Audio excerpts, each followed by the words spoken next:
Strathmore is maybe the coaches were having a pep talk by the time we were going on here. Well, but for now we shift the gears. I'm not joined by another fellow, someone who has been laughing at me since getting on set. His good name is David Kinyanjui, and he's here to mock me, but Miss Sawa. Good afternoon. Good afternoon. I'm not here to mock you, I'm here to make you have a good time. Are you sure? Yes. Now that Wolves imetuoa, let's start from there. You're my baby wa Wolves. Yes, can you imagine? Is that a bad thing to say on air anyway? Yeah, it's very nice. It's kind of also strange coming from a Manchester United fan. Yeah, it's really annoying that we lost to Wolves. They to Chuja FA Cup. Yes. And they beat us by the same margin again. What went wrong? I know we were reduced to 10 men at some point. Yes. Well, what is Wolves doing so well this season that, we know there was a time Leicester City ndio ilikuwa inatesa. Yes. There was a time, is it Everton or Burnley ndio ilikuwa inachapa? It was the Giants killer, but this season it is Wolves. Yeah. What are they doing right against such teams like the great Manchester United? I think the first thing they did is got Manchester United's number and put it on speed dial. So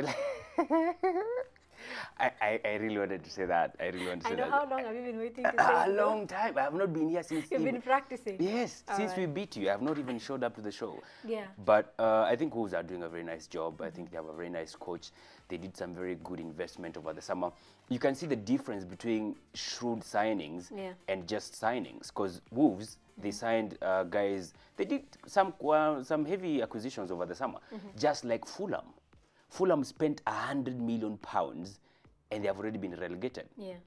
Almost the same amount as Wolves spent, and Wolves Sai were top 10. Yeah. They are stealing points from giants, you know, and Fulham can't do the same. So Wolves, they are doing very nice. They bought quality players. I think for Fulham, they just wanted to buy, just for the sake of it. You know, they hear a name, they go for it. They hear another name, they go for it. And then blending that team with the guys who are promoted from Championship, it just became a problem. And that's why they have sacked 3 coaches in a span of a season. Yeah. That is, having 3 coaches in a span of a season is amazing. Yeah. It's frustrating. Amazing in a bad way, but not in a very good way. So that's the difference between Fulham and Wolves. And Espirito Sanchez... They were so strategic when they were doing their signings. Yes. They knew their weaknesses, their strengths, and which parts of their team they needed to strengthen. And that is where wamechapa kila mtu. Yes, they're getting value for money. Yes, quite important. That is a very good thing to say. Value for money. Always Fulham key. got no value for money. Yes, bad business.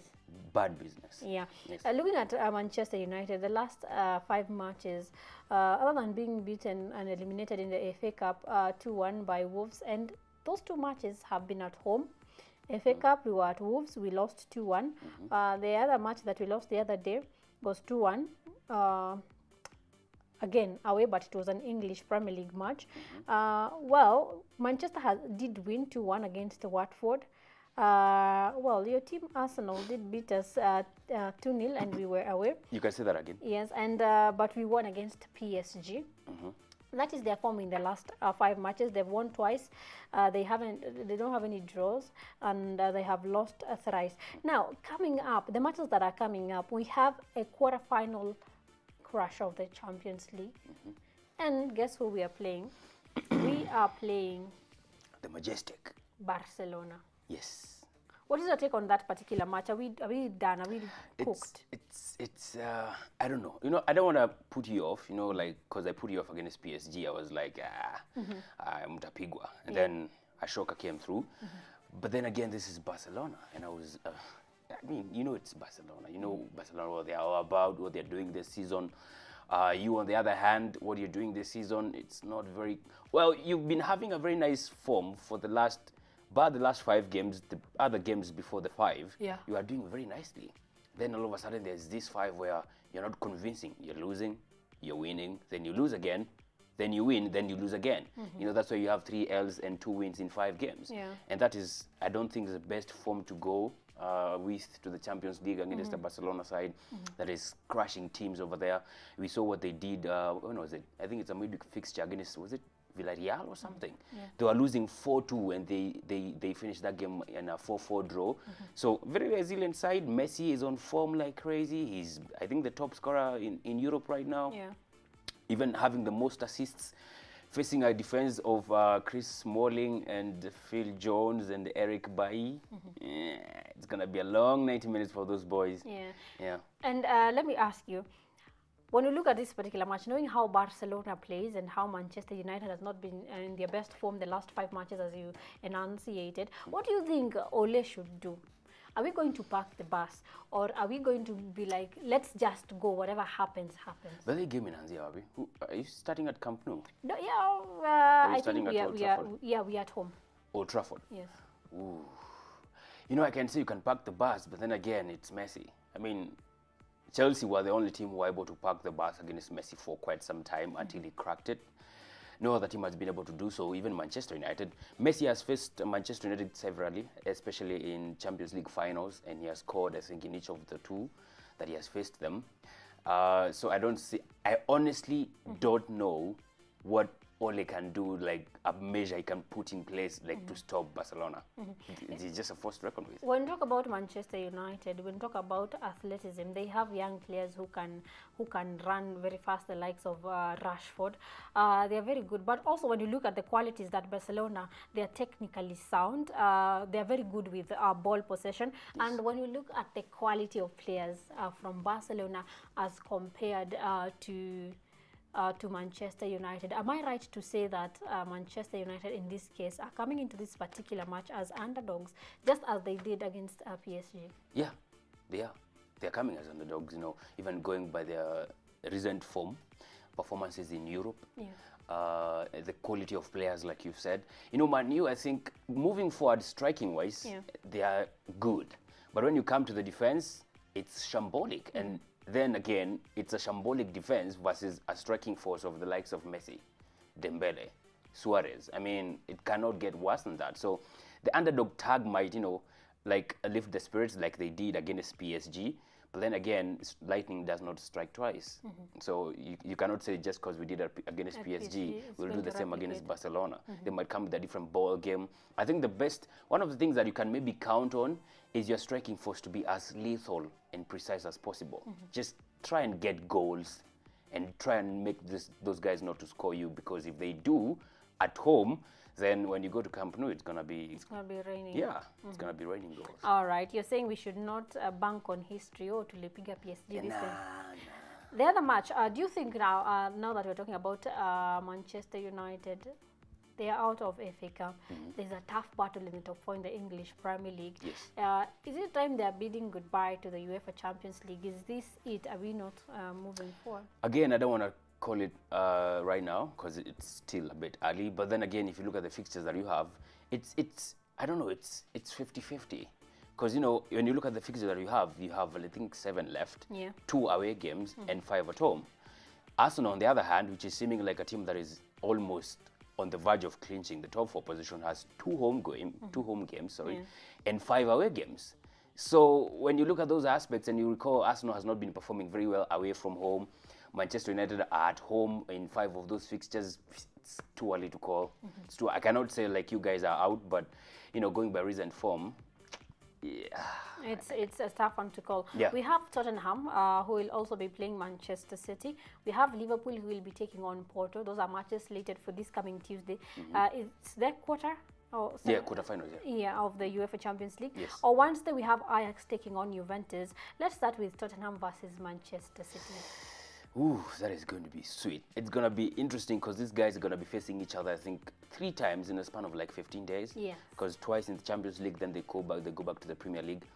So I don't want to say like Tottenham cannot win. I definitely don't want them to win even a single of those matches. But then again, they are playing at home, new ground.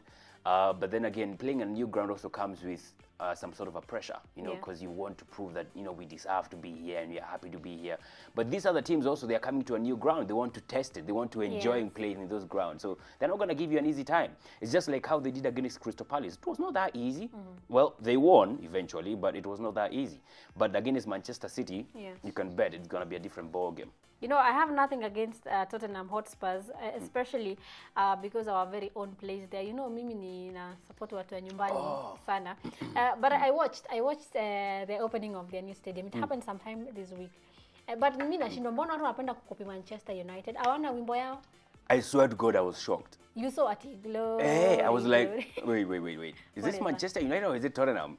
Then they were saying glory is due Tottenham Hotspurs. I didn't know. Who approved that song anyway? That was poor planning. Yeah, it didn't sound nice. Yeah, I have nothing against them, but but let me tell you, as you'll be knowing next week in one of the feature stories we'll be doing, they're not the only ones who are copying Manchester United. Yes, even Sosion here in Kenya. Oh.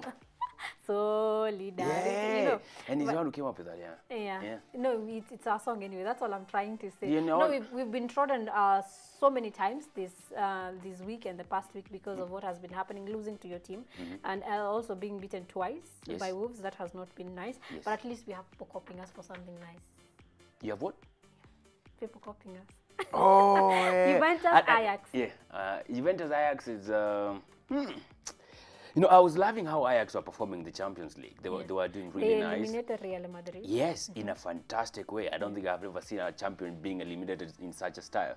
But then again, against Juventus, and you have Cristiano, who is almost not fit for that game. Yeah. Like I was hearing issues of him having an injury. I think Cristiano Ronaldo would rather die than not play. Yeah. There's something about him in football. Yes.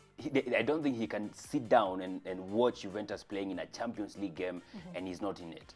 You know, when Real Madrid lost Cristiano, they were struggling. Do you think that would be the case at Juventus, where they rely so much on one player that when he's injured or not available to play, they're going to be having major problems? You know, that question or hypothesis could almost be proved right, because if you check the 2 games they have played in the Serie A without him, they were not really convincing.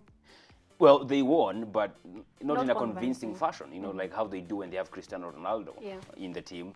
So maybe, maybe if you take out Cristiano from Juventus, maybe they might struggle.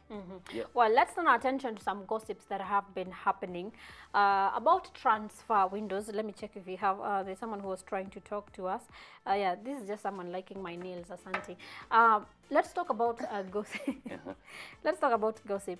Now, Manchester United 26-year-old France midfielder Paul Pogba, who continues to be linked to a move to Real Madrid, wants 500,000 euros a week to stay at Old Trafford. Is this a way of saying, naenda, I want to go. I want to go. He wants to be at top.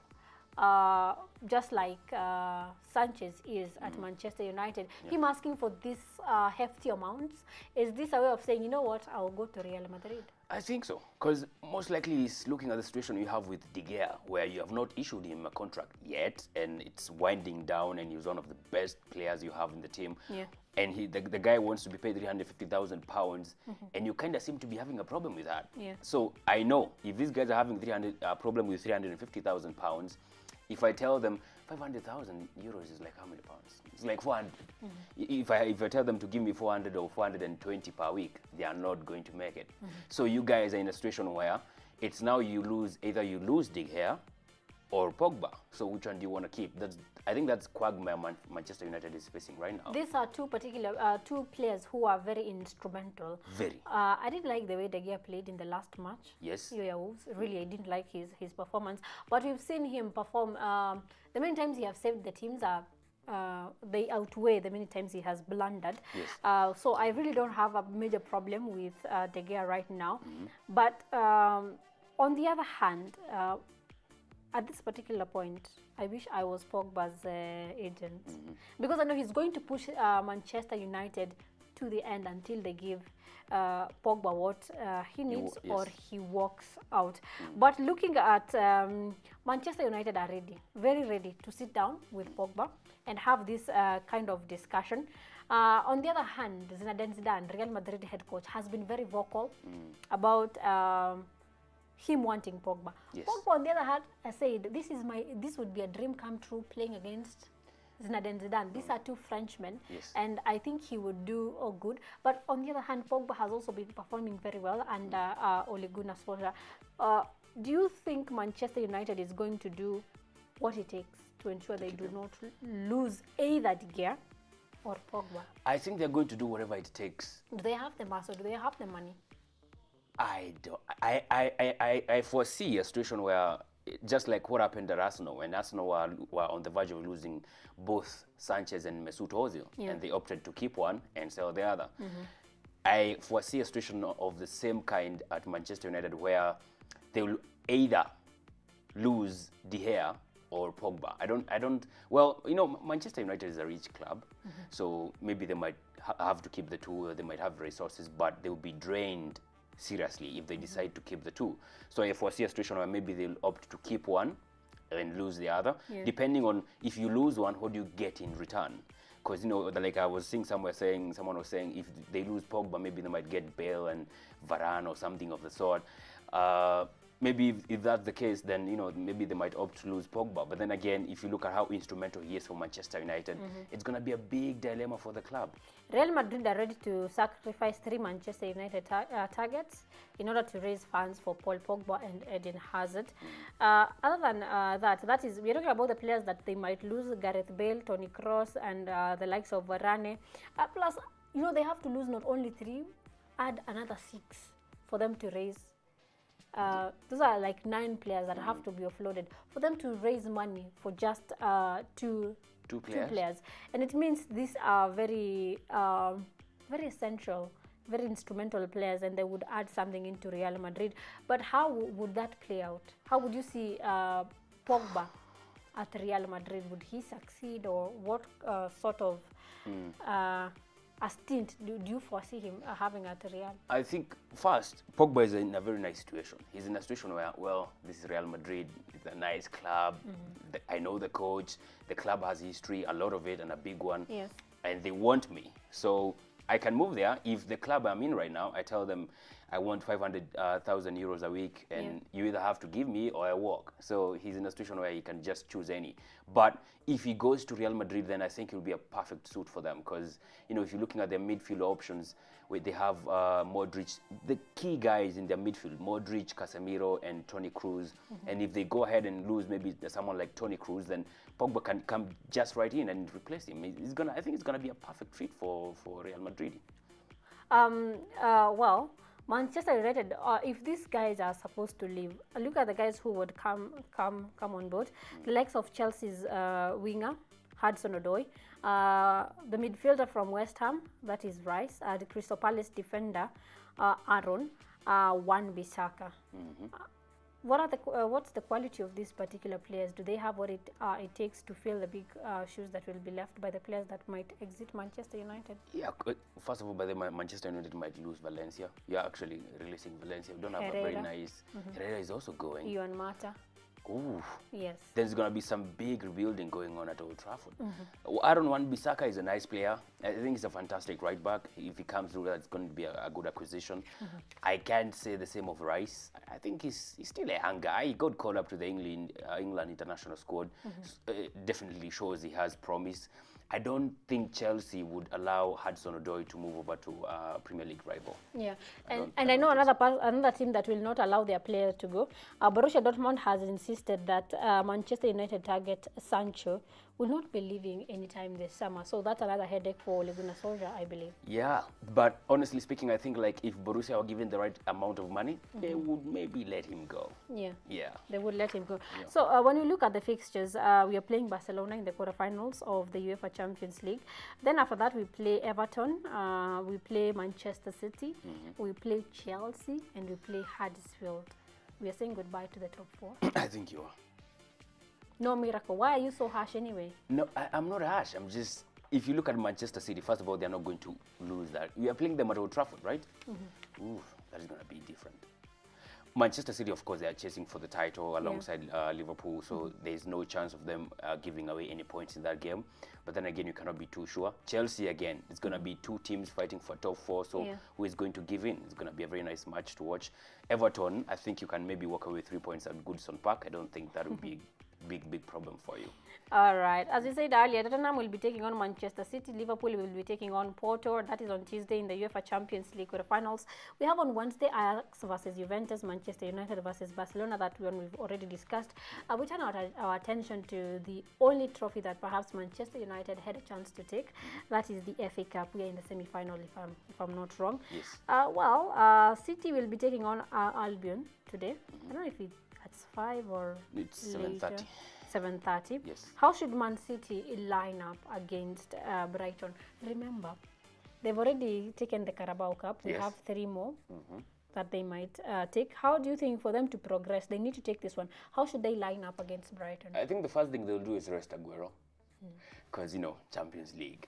I think whatever they do today, Pep has to keep in mind that he's facing Tottenham away from home on Tuesday. So everything that he does has to be tethered around that fact that they are playing on Tuesday in the Champions League game. And we know Manchester City, just like Juventus, they really, honestly, seriously want to go for the Champions League, so they cannot afford to lax over there. So today against Brighton, it may be Brighton, but then again, it's the FA Cup semi-final. You can never take things for granted.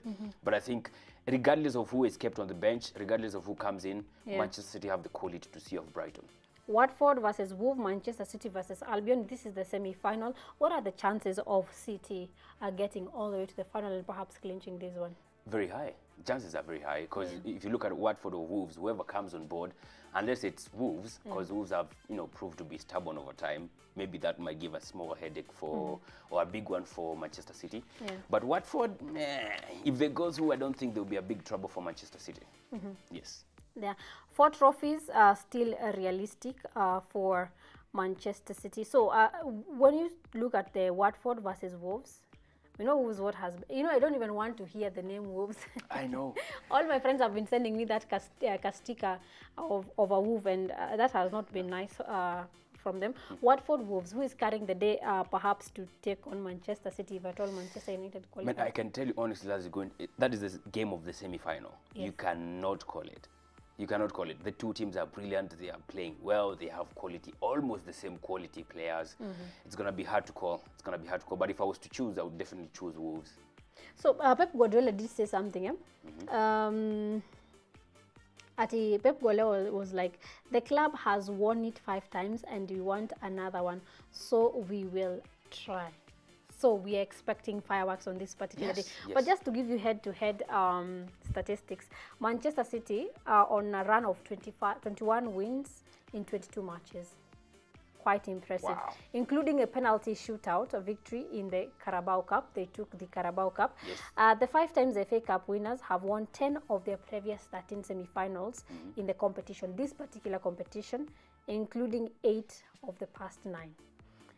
Pep Guardiola's side have also scored an unrivaled 19 FA Cup goals this season only. They have had 9 different goal scorers, meaning they have depth in the squad. City have won 6 successive penalty shootouts, including against Leicester City, meaning whichever way this match goes, be it extra time, they're sorted. Because that is according to history. Brighton will be taking on Albion, on the other hand, and they have never won at Wembley. They have never. I don't even know how many times they've been. They have never won at Wembley, losing 3 successful matches since their 2-2 draw with Manchester United in 1963. So we are saying this is over for Brighton. That is as far as they go. That they should be proud and proud again of the team and be happy. That's the farthest they can go. All right, quite impressive, I must say. I know we don't have time, and we wanted to talk about the English Premier League as well as racism. There have been a lot of problems. Do you think FIFA is doing enough? I don't think so. I don't think so. You saw what happened over the week? Moiskin? Yes. Yes. And weirdly, one of his teammates were not even supporting him. That's the most weird thing I've seen all day. Yes, that was so evil. Like saying he could have done better. I don't think that's how you approach such issues, like saying the player could have done this, could have done... I just think he needs to support the guy and just...